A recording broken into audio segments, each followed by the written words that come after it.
Hey everyone, welcome back to the Vakas Tech. So guys, in this video I will show you how to fix silent button not working from action button. Okay, as you can see, this is iPhone 15 Pro Max and right now it's on silent mode, and when I try to turn on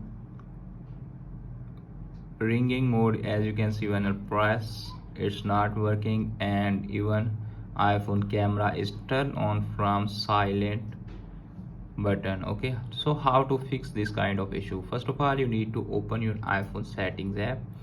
Okay, in settings app you need to select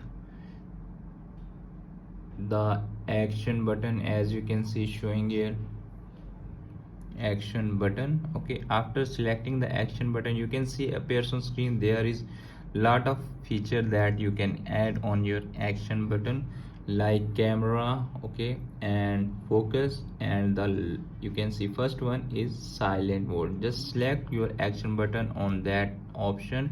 After that you need to close it and press and hold.